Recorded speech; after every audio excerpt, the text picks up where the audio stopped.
Hello everyone. उम्मीद करता हूँ आप सब अच्छे होंगे।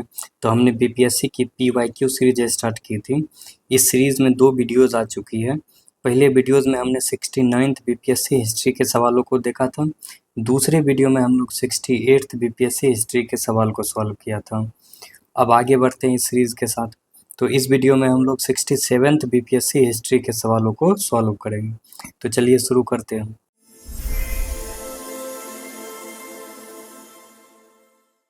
सबसे पहली सवाल है, who established trade relation with Roman empire. तो बोली जा रही है रोमन एम्पायर के साथ जो व्यापारिक संबंध है वो किसके द्वारा स्थापित की गई थी। तो इसकी आंसर हो जाएगी कुषाण। कुषाण के द्वारा जो है व्यापारिक संबंध स्थापित किया गया था रोमन्स के साथ। कुषाण का जो सबसे इम्पोर्टेंट रूलर है वो कनिष्क था। कनिष्क की जो टाइम पीरियड है वो 150 से लेके 180 एडी के आसपास की है। कुषाण जो है वो एक बहुत ही इम्पोर्टेंट रूलर था जिसकी साम्राज्य जो थी बलूचिस्तान से लेके वेस्ट चाइना तक फैली हुई थी। और यदि नॉर्थ साउथ की बात करें तो ये सेंट्रल इंडिया से लेके सेंट्रल एशिया तक फैली हुई थी। इतनी बड़ी साम्राज्य होने के कारण जो यूरोप और चाइना की जो सिल्क रूट थी, सिल्क रूट जो यूरोप को कनेक्ट करती थी चाइना के साथ, वो इसी रूट में आ जाती थी। इसी के वजह से यहाँ पे जितने भी ट्रेडर्स थे, व्यापारी थे, उसे बहुत सारा टैक्सेस पे करना पड़ता था कनिष्क को। और इसी वजह से कनिष्क जो थे उसके पास एक बहुत ही बड़ी वेल्दी एम्पायर आ चुकी थी। और इसी वजह से जो है रोमन के साथ यानी यूरोपियन के साथ व्यापारिक संबंध बनाने में कुषाण जो थे कामयाब हुए थे। और इसी वेल्थ के कारण कनिष्क जो थे वो बहुत सारे गोल्ड कॉइन भी अपने टाइम पीरियड में इशू किए हुए थे, यानी बहुत सारे सोने के सिक्के भी जारी किया गया था कनिष्क के द्वारा। चलिए अगले सवाल को देखते हैं। Where was the first Buddhist council convened. बोली जा रही है पहली बुद्धिस्ट काउंसिल कहाँ पे हुई थी। तो ये राजगिरी हुई थी। ये तो बहुत ही आसान सा सवाल था। फर्स्ट बुद्धिस्ट काउंसिल जो थी वो 483 बीसी के आसपास हुई थी। भगवान बुद्ध के मरने के जस्ट बाद ही जो थी पहली बुद्धिस्ट काउंसिल बनाई गई थी 483। और इसे फंड कौन किया था, तो फंड करने वाला जो किंग था उसका नाम था अजात शत्रु। और इसके प्रेसिडेंट कौन थे इस काउंसिल के, तो प्रेसिडेंट जो थे वो थे महाकश्यप। ये कुछ फैक्ट्स हैं जो आप याद रख सकते हैं। इसकी यदि ईयर की बात करें तो 483 बीसी किसके पैट्रन में हुई थी, कौन फंड किया था, तो अजात शत्रु ने फंड किया था। इसके प्रेसिडेंट कौन थे, तो महाकश्यप थे। और ये हुई कहाँ थी, तो ये हुई थी राजगृह में। राजगृह में कहाँ हुई थी, तो ध्यान रखिएगा सप्तपर्णी केव में, सप्तपर्णी केव में। और इसके एम क्या थे, तो एम थे जो भी टीचिंग थी बुद्धा की, टीचिंग्स ऑफ बुद्धा, उसको कंपाइल करना, यानी बुद्धा की जो भी टीचिंग्स थी उसको सभी टीचिंग्स को एक जगह कंपाइल करना। क्या ये हुई, तो हाँ। तो इसका रिजल्ट क्या हुई, तो इसकी काउंसिल की रिजल्ट यही हुई थी कि 3 बुक जो थी वो कंपाइल की गई है, यानी 3 पिटक जो है वो बनाई लिखी गई थी। विनय पिटक, सुत्त पिटक और एक हो जाएगी अभिधम्म पिटक। ये 3 पुस्तक जो थी फर्स्ट बुद्धिस्ट काउंसिल के दौरान लिखी गई थी, जिसमें बुद्धा की टीचिंग्स दी गई हुई है। अगली सवाल की ओर चलते हैं। Who was the physician of Magadh ruler Bimbisara. Bimbisara का फिजिशियन कौन था, यानी उसका जो चिकित्सक जो था उसका नाम बताना है।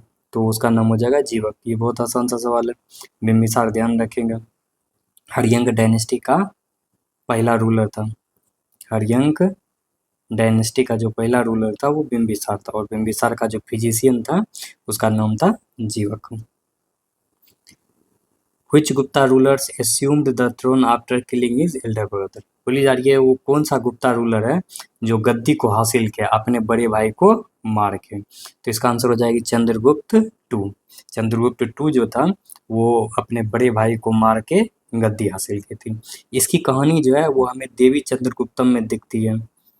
देवी चंद्रगुप्तम ये एक पुस्तक है जो किसके द्वारा लिखी गई है, तो ये पुस्तक लिखी गई है विशाख दत्त के द्वारा। विशाख दत्त के द्वारा एक पुस्तक लिखी गई है जिसे हम लोग देवी चंद्रगुप्तम कहते हैं। इस पुस्तक की कहानी कुछ इस प्रकार है कि समुद्रगुप्त के 2 बेटे थे। समुद्रगुप्त के 2 बेटे की कहानी है इसमें।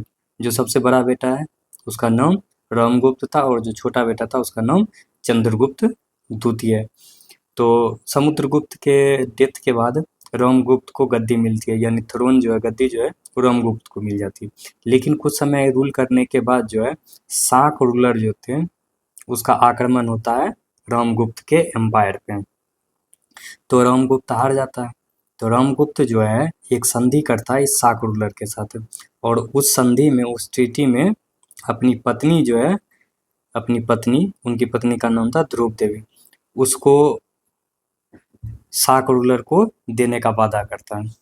तो ये इस अपमान को जो है चंद्रगुप्त बर्दाश्त नहीं कर सका, और वो जो है एक देवी का रूप लेके, यानी एक वुमेन का रूप लेके ध्रुव देवी के बदले, चंद्रगुप्त टू जो था वो एक देवी का रूप लेके, यानी ध्रुव देवी का रूप लेके शाक रूलर के पास चला जाता है और शाक रूलर की हत्या कर देती है, मर्डर कर देता है।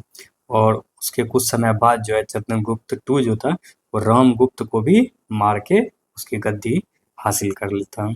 तो ये कहानी हमें देवी चंद्रगुप्तम में दिखती है और ये लिखी गई है विशाख दत्त के द्वारा। चलिए अगली सवाल की ओर बढ़ते हैं। Who led the foundation of Vardhan dynasty? Vardhan dynasty का फाउंडेशन किसने रखा था? तो इसका आंसर हो जाएगी पुष्यभूति। पुष्यभूति जो थे वो जनरल हुआ करते थे, मिलिट्री जनरल हुआ करते थे गुप्ता एम्पायर। तो जो गुप्ता साम्राज्य हुआ करती थी उसके मिलिट्री जनरल हुआ करते थे पुष्यभूति। लेकिन गुप्ता के डिक्लाइन के बाद, यानी गुप्ता जब समाप्त हो गई थी, तब इन्होंने जो है वर्धन डायनेस्टी की स्थापना की थी। वर्धन डायनेस्टी की स्थापना की थी। इनके बाद पुष्यभूति के बाद जो है प्रभाकर वर्धन आए थे। प्रभाकर वर्धन के बाद राज्यवर्धन आए, और राज्यवर्धन के बाद हर्षवर्धन आए, जो बहुत ही पॉपुलर रूलर हुए वर्धन डायनेस्टी के। चलिए अगली सवाल की ओर चलते हैं। The Muslim ruler whose empire regarded as a part of Darul Islam हुआ। तो बोली जा रही है वो कौन सा मुस्लिम शासक है जिसका एम्पायर जो है वो दारुल इस्लाम के हिस्से में आती है? तो इसका आंसर हो जाएगी इल्तुतमिश। इल्तुतमिश जो था वो इंडिया में दारुल इस्लाम की स्थापना की थी। इंडिया में दारुल इस्लाम की यदि स्थापना पूछी जाए किसके द्वारा की गई थी, तो आप बोलिएगा इल्तुतमिश के द्वारा की गई थी। दारुल इस्लाम होती क्या है? दारुल इस्लाम का मतलब वो रीजन होती है जहाँ पे मुस्लिम जो है अपने रिलीजन को प्रैक्टिस कर सकती है ओपनली। मुस्लिम जो है अपने रिलीजन को ओपनली प्रैक्टिस कर सकती है। दूसरी बात, जहाँ पे इस्लामिक लॉ चले, वैसी जगह जहाँ पे इस्लामिक लॉ फॉलोज होते हैं, उस रीजन को हम लोग दारुल इस्लाम कहते हैं। तो दारुल इस्लाम की स्थापना इंडिया में जो है वो इल्तुतमिश के द्वारा की गई थी। इल्तुतमिश के बारे में एक दो बात और ध्यान रख सकते हैं। इल्तुतमिश जो था वो 40 स्लेव को लेके आया था, जिसे हम लोग चालीसा के नाम से जानते हैं या चहलगन के नाम से भी जानते हैं। चालीसा और चहलगन के नाम से भी जानते हैं। अगली सवाल की ओर चलते हैं। Who among the following oppose the power of Khalifa? इनमें से कौन जो है खलीफा के पावर को अपोज किया था? अलाउद्दीन खिलजी, मोहम्मद बिन तुगलक, बलबन, इल्तुतमिश। तो इसका आंसर हो जाएगी नन ऑफ द एबव। किसी ने भी पावर ऑफ खलीफा को अपोज नहीं किया था। खलीफा होती क्या है? तो खलीफा जो है वो religious and political leader, religious and political leader है। कहाँ का? तो इस्लामिक वर्ल्ड का, यानी इस्लामिक दुनिया का जो सबसे बड़ा रिलीजियस और पॉलिटिकल लीडर है, उसे ही हम लोग क्या बोल देते हैं? खलीफा। यानी जो सबसे बड़ा धार्मिक और राजनीतिक नेता जो होता है पूरे इस्लामिक वर्ल्ड का, उसे ही हम लोग खलीफा कहते हैं। और ये खलीफा जो थी, इस व्यवस्था को खलीफेट सिस्टम कहते हैं, जिसे समाप्त कर दिया गया था फर्स्ट वर्ल्ड वॉर के बाद। फर्स्ट वर्ल्ड वॉर जो 1914 से लेकर 1918 तक हुई थी, इसमें ओटोमन टर्की की हार हुई थी। ओटोमन टर्की जो थी वो हार गया था और इसी के हार के साथ जो खलीफेट सिस्टम थी यानी खलीफा की जो व्यवस्था थी उसे समाप्त कर दिया गया था। अगली सवाल की ओर चलते हैं। Tughril Khan raised a standards of revolt during whose reign. बोली जा रही है किसके शासन काल में जो है विद्रोह किया गया तुर्किल खान। तो इसका आंसर हो जाएगी बलबन। तो बलबन जो था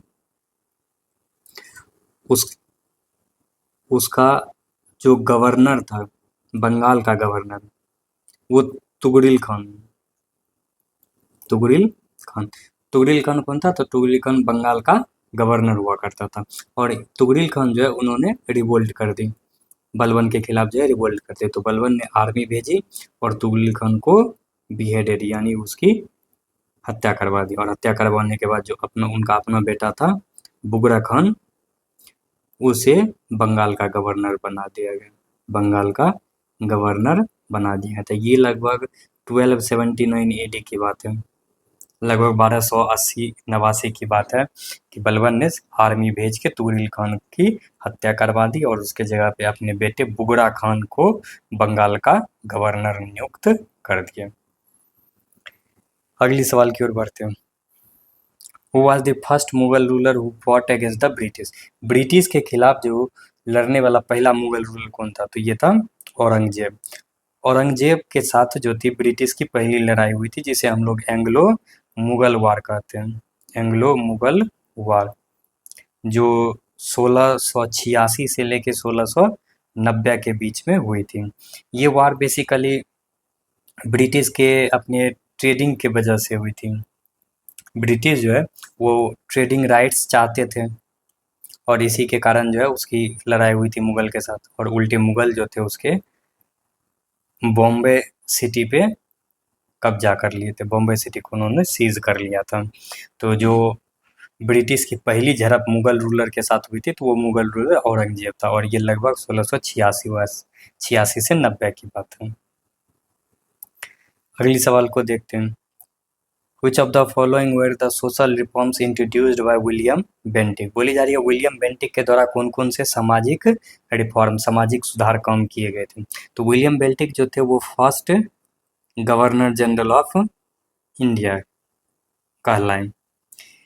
इनकी जो रूल थी वो 1829 से लेके 1835 तक चली थी, यानी 1829 से लेके 1835 तक वो इंडिया के गवर्नर जनरल रहे थे। और इस दौरान उन्होंने बहुत सारे अच्छे काम भी किए थे, बहुत सारे समाज सुधारक काम भी किए थे, जिनमें एवोल्यूशन ऑफ सती है, ये सही है। इन्होंने सती व्यवस्था को जो है वो उसे लीगल घोषित कर दिया था, 1829 की रेगुलेशन की बात है ये। एवोल्यूशन ऑफ स्लेवरी, जो गुलामी है उसे भी समाप्त किया था। Removal of disability due to change of religion, नहीं ये नहीं की। Suppression of organised band of thug, यानी ठग का जो बैंड काम करती थी उसे भी सप्रेस किया, यानी उसे भी दबाया। यानी जो भी ठग की फैमिली हुआ करती थी, यानी ठगों का जो ग्रुप होता था, उसके खिलाफ जो है मुहिम चलाई, उन्हें पकड़ा और उन्हें जेल में डाला और उसके जो भी प्रॉपर्टीज थे उसे सीज किया। तो ये काम भी उन्हीं के द्वारा किया गया था। तो इसका आंसर हो जाएगी 1, 2 and 4, 1, 2 and 4, option number B हो जाएगी। ये जो 3 है इसे हम लोग रिलीजन डिसेबिलिटी एक्ट कहते हैं, रिलीजन डिसेबिलिटी एक्ट। ये 1850 में आई थी, 1850 में। और ये किनके द्वारा लेके आया गया था? तो लॉर्ड कैनिंग के द्वारा। ध्यान रखिएगा, रिलीजन डिसेबिलिटी एक्ट जो थी वो लॉर्ड कैनिंग के समय आई थी, 1850 के समय। ये विलियम बेंटिक के समय नहीं थी। बेंटिक का क्या क्या कंट्रीब्यूशन है? Abolition of Sati, abolition of slavery और जो ठग था उसकी सप्रेशन। चलिए अगली सवाल की ओर चलते हैं। Who were the leaders of Santhal revolt. Santhal revolt के लीडर्स कौन थे? तो इसकी आंसर हो जाएगी सिद्धू और कनू। बहुत ही फेमस सवाल है ये। संथाल रिवोल्ट जो थे वो 1855-56 के दौरान हुई थी।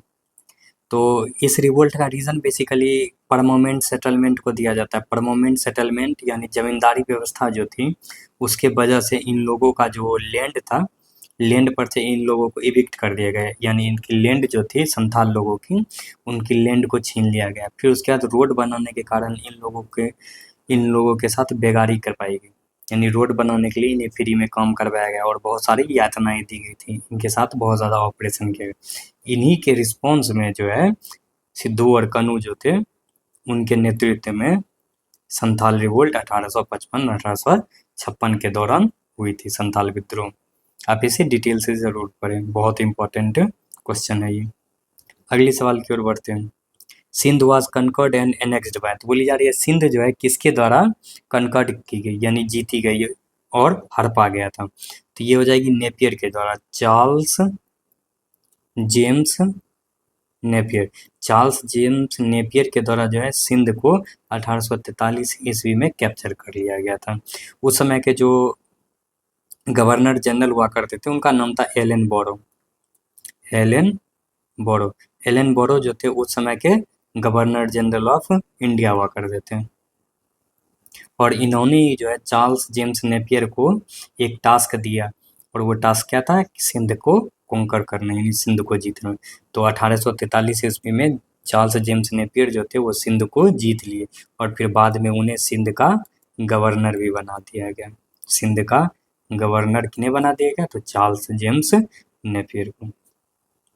अगली सवाल question, in which were the first census introduced in, पहली बार सेंसस कब आई थी, तो 1872 में आई थी। ये लॉर्ड मेयो के समय में आई थी। लॉर्ड मेयो उस समय के वायसरॉय थे, तो ध्यान रखिएगा लॉर्ड मेयो के समय जो थी पहली सेंसस कंडक्ट की गई थी इंडिया में 1872 में। अगली सवाल, on which date Sukhdev, Bhagat Singh and Rajguru were hang, तो बोली जा रही है कि सुखदेव, भगत सिंह और राजगुरु को किस डेट में हैंग यानी फांसी की सजा दी गई थी, तो इसकी आंसर हो जाएगी 23 सितंबर मार्च 1931। तो बोली जा रही है 23 मार्च 1931 को सुखदेव, भगत सिंह और राजगुरु को फांसी दी। एक्चुअली में 24 मार्च को फांसी देनी थी, 24 मार्च 1931 को फांसी देनी थी, लेकिन एक दिन पहले ही इन्हें 23 मार्च को फांसी दे दी गई थी। इन्हें सॉन्डर्स केस में,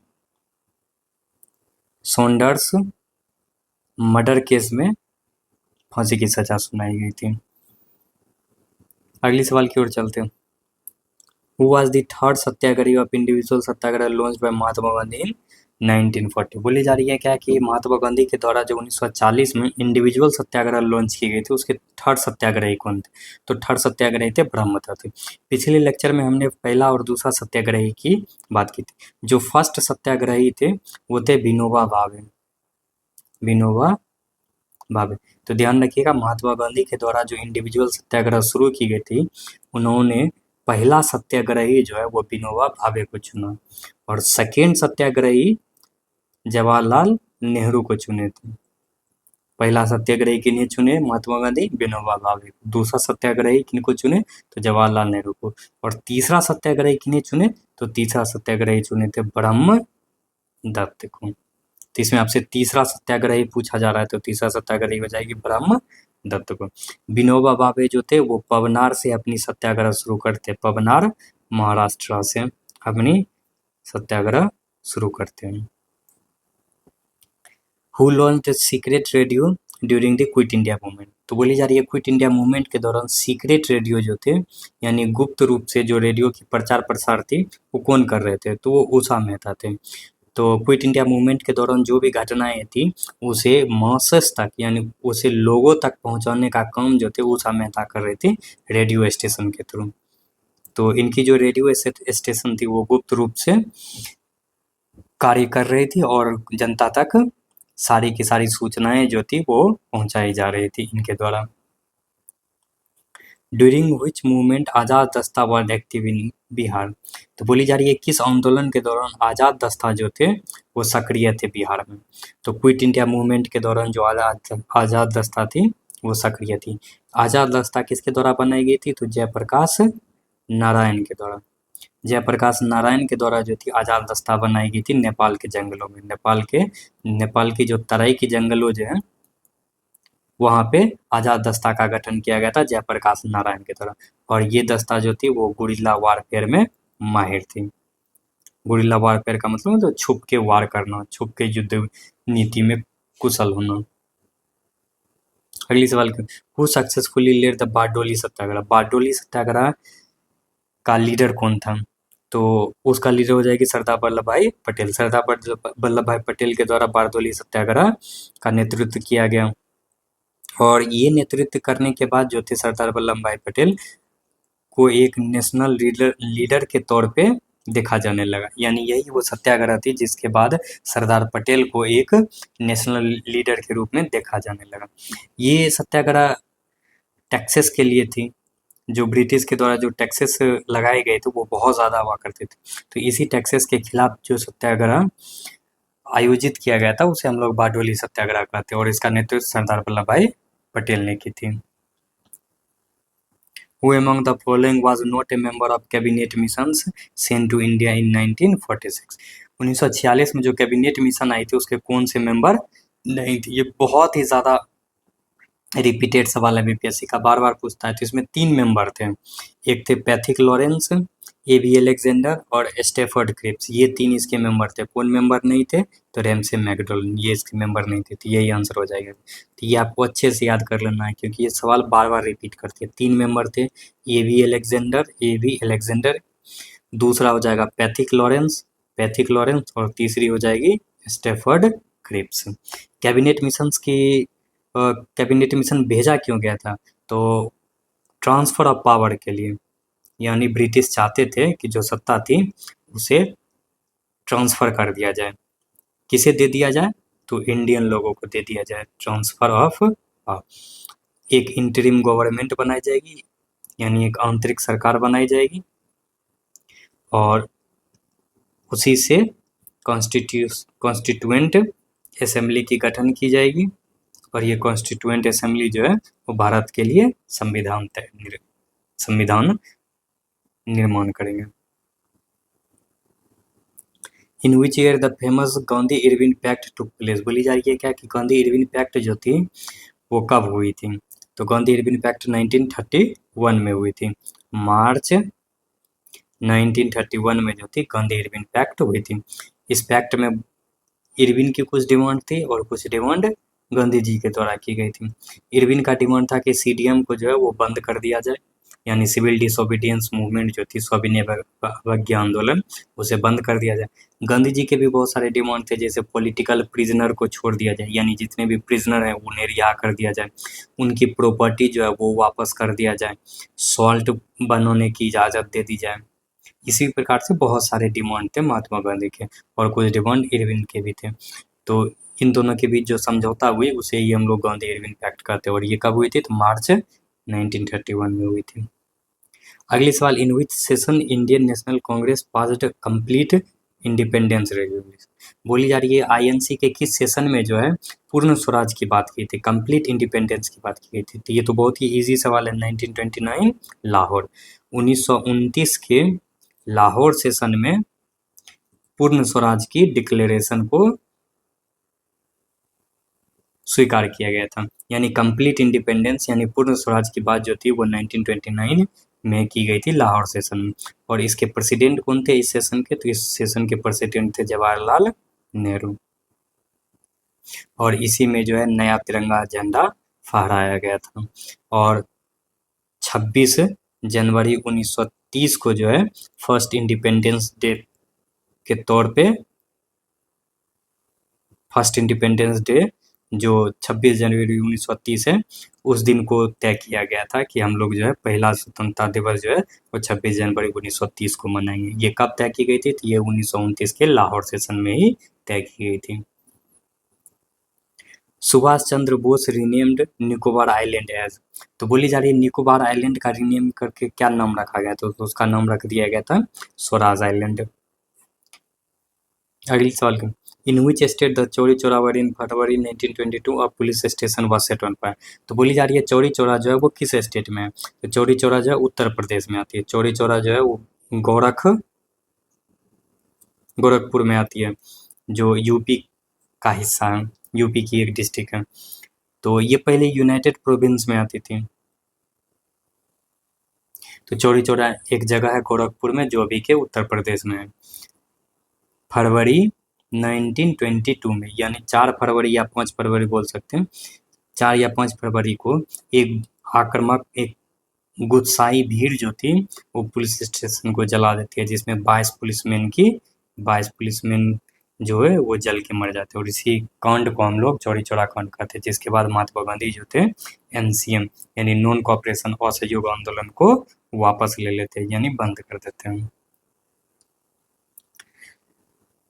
who is known as frontier Gandhi? Frontier Gandhi किसे कहते हैं? तो अबुल गफ्फार खान को जो है हम लोग फ्रंटियर गांधी के नाम से जानते हैं। ये व्यक्ति जो था वो गांधीयन था, यानी गांधीयन कहने का मतलब है जो गांधी के विचारधाराओं को फॉलो करती है, उसे ही हम लोग गांधीयन कहते हैं। तो इनकी जो सादगी थी, इनकी जो गांधीयन आइडियोलॉजी फॉलो करने की वजह से इन्हें फ्रंटियर गांधी का दर्जा दिया गया था।